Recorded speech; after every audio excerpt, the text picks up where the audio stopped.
Dzień dobry, minęła godzina 12. Przemysław Tychmanowicz. Rozpoczynamy kolejny program prosto z parkietu. W dzisiejszym programie tematem przewodnim będzie Flaiderer Group, a jest z nami szef Rady Nadzorczej tej spółki, pan Zbigniew Prokopowicz. Dzień dobry. Dzień dobry panu. Zacznijmy może od wyników za trzeci kwartał, który jakiś czas temu opublikowała spółka. Zysk netto, czyli ta najważniejsza pozycja, to prawie 10 milionów euro wobec niecałego pół miliona rok wcześniej. Co stoi za tym wzrostem? Zysk netto jest konsekwencją dwóch rzeczy, które się wydarzyły pozytywnie w trzecim kwartale. Przede wszystkim wzrost sprzedaży. Wzrost sprzedaży o kwartał do kwartału o ponad 6%.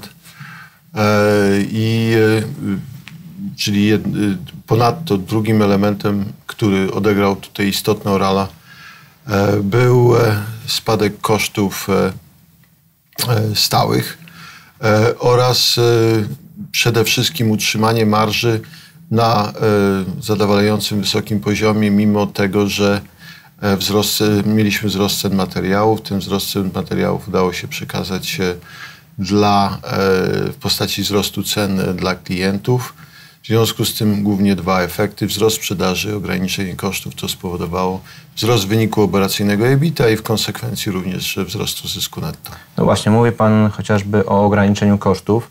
Jak duży potencjał wasza grupa ma do tego, żeby te koszty dalej ograniczyć? Bo pewnie gdzieś w pewnym momencie trzeba będzie się zatrzymać i po prostu tych kosztów nie będzie dało się już ograniczyć. No, nie do końca tak jest. Nie do końca tak jest. Kwestia obniżki kosztów, zarówno kosztów zmiennych czy bezpośrednich, czy też kosztów stałych jest procesem ciągłym. Spadek kosztów zmiennych wynika przede wszystkim z optymalizacji i poprawy wydajności pracy maszyn, wydajności pracy ludzkiej. Wynika również z optymalizacji receptur, powiedzmy, produktowych, czyli tego zużycia na poziomie produktów, materiałów i surowców. Natomiast koszty stałe rzeczywiście, no tutaj to nie jest tak, że można je w nieskończoność obniżać. Natomiast jeszcze mamy tutaj potencjał do optymalizacji. W następnych latach będziemy kontynuować te działania. To skoro jesteśmy przy kosztach, to musimy pociągnąć ten temat. Bardzo dużo mówi się o rosnących cenach surowców, a także energii elektrycznej. Jak duże to wyzwanie jest dla waszej grupy i jak zamierzacie sobie z nim poradzić? No, myślę, że odpowiedź na to jest trochę to, co się wydarzyło w naszej historii ostatniego 1,5 roku. Wzrost cen materiałów, surowców generalnie nie jest niczym nowym. Żyjemy w środowisku inflacyjnym, gdzie surowce rosną od ponad 1,5 roku, czy prawie 2 lat już. Do tej pory to, co zrobiliśmy w roku 17 czy 18, to generalnie przy pełnym wykorzystaniu albo znacznym wykorzystaniu majątku produkcyjnego udaje i bardzo dobrej koniunkturze udaje nam się przełożyć ten wzrost kosztów surowców na ceny sprzedaży. W związku z tym ten efekt wzrostu właściwie na poziomie wyniku operacyjnego jest neutralny. Z drugiej strony z pewnością mamy w przyszłości, obecnie już widzimy wzrost kosztów i zarówno surowców, jak i drewna i energii. Pytanie jest, jak bardzo ten wzrost będzie się utrzymywał. Na przykład koszty chemikaliów, no to jest coś, co się zmienia, rośnie, spada. Mieliśmy wzrost na ostatni kwartał tego roku, ale może tak nastąpić, że nastąpi spadek tych kosztów w przyszłym roku.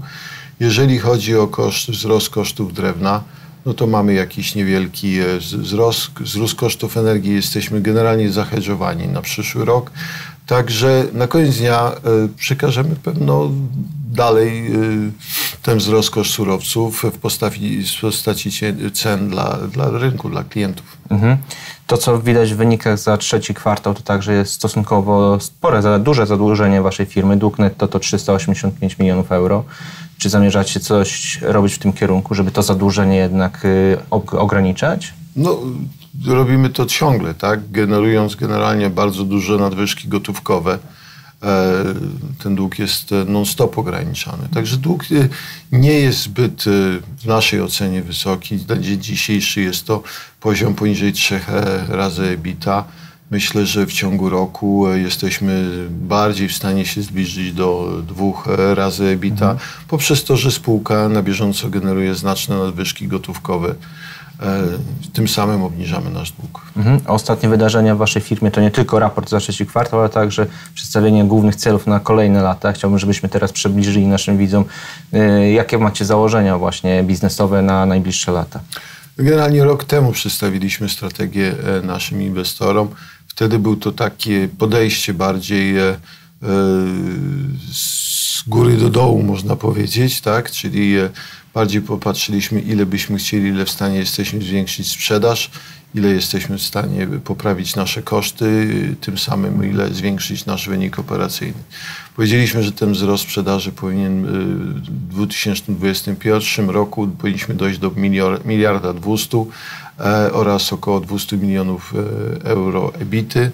Po analizie kolejnej, po tym roku, który minął od tego czasu, stwierdziliśmy, że jeszcze większy potencjał jest w tej spółce.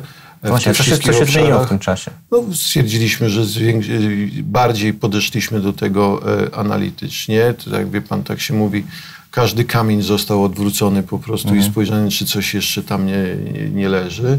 No i stwierdziliśmy, że możemy jeszcze szybciej rosnąć, możemy naszą sprzedaż zwiększyć do 1,3 miliarda, osiągnąć przy tym co najmniej ponad 16% marżę EBITDA. Generalnie odpowiedź jest prosta. No, przyjrzeliśmy się bardziej tym wszystkim inicjatywom, które podjęliśmy rok temu i stwierdziliśmy, że te inicjatywy mogą nam dać jeszcze więcej. Chciałbym zapytać także o poziom planowanych inwestycji na najbliższe lata. Jak to wygląda i w które segmenty będziecie przede wszystkim kłaść pieniądze?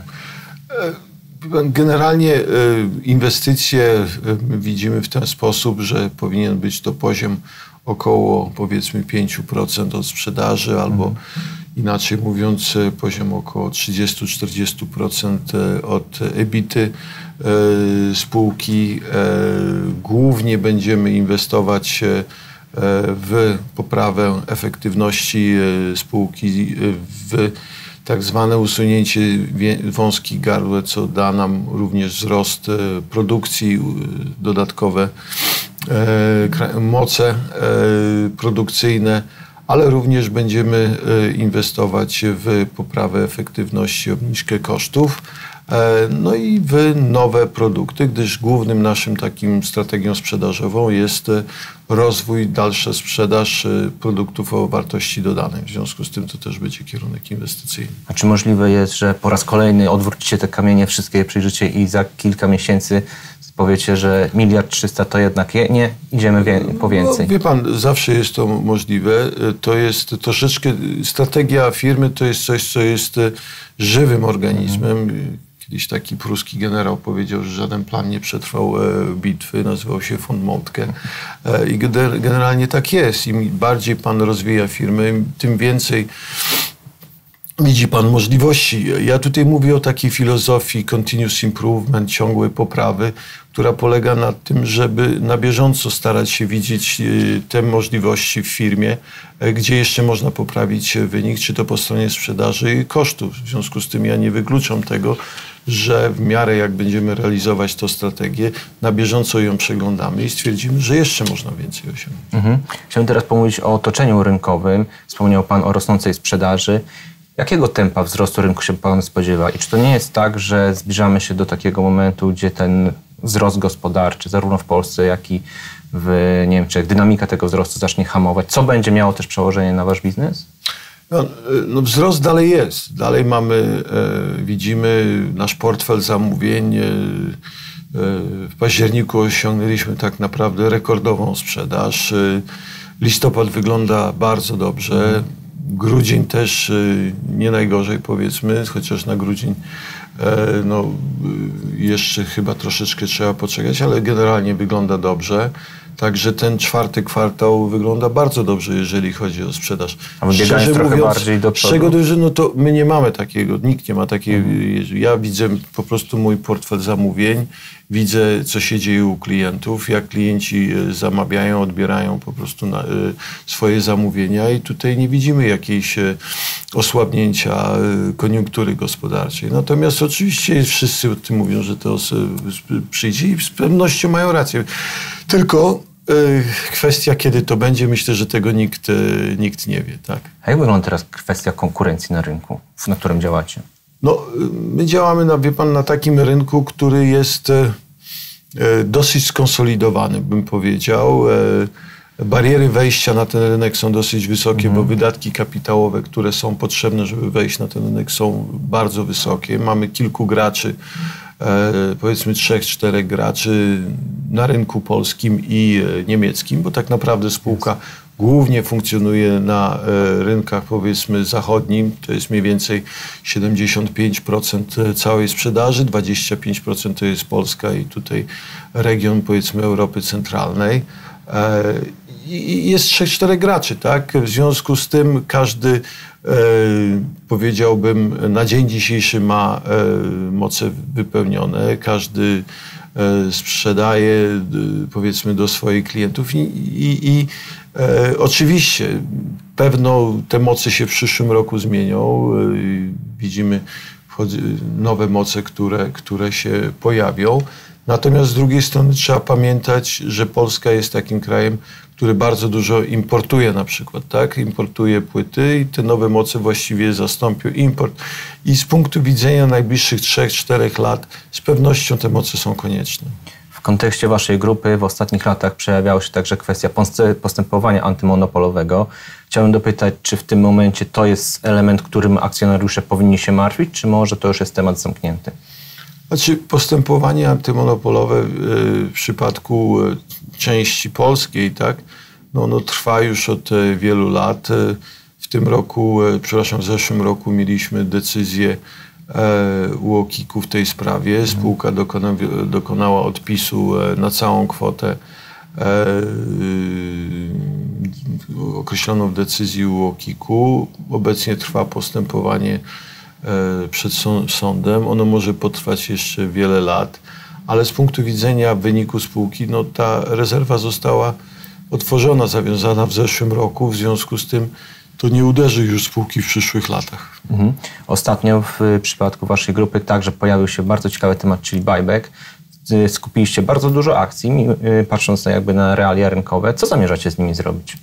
Generalnie to są akcje skupione w większości pewno przy najbliższej okazji umorzymy je, a część, około 5%, jest przeznaczone na program opcyjny dla kadry zarządzającej przedsiębiorstwa. A czy w przyszłości planujecie przeprowadzić podobne operacje? Myślę, że te operacje buybacku się zakończyły, to spółka też jasno powiedziała. No właśnie, buyback to jedna strona, natomiast równolegle jeszcze wypłacacie dywidendy. Rozumiem, że chcecie nadal pozostać z tak, oczywiście. My generujemy dużo gotówki. Spółka ma płynność finansową i pieniądze, które generuje, chce oddać właścicielom, tak? No bo te pieniądze do nich należą. Czyli dywidenda za zysk z 2018 roku można się spodziewać? Absolutnie. A mniej więcej na jakim poziomie? No, my generalnie określiliśmy tą politykę dywidendową, że powinno być to około tam 70% wyniku netto. W tym roku wypłaciliśmy około 20 milionów. Pewno podobnej kwoty należy się po prostu spodziewać. Panie Zbigniewie, bardzo dziękuję za dzisiejszą rozmowę. Dziękuję bardzo. Moim Państwa gościem był pan Zbigniew Prokopowicz, szef Rady Nadzorczej Flaiderer Group. Ja przypominam, że kolejny program prosto z parkietu już jutro o godzinie 12, a jeszcze dzisiaj o godzinie 13. Rzecz o prawie.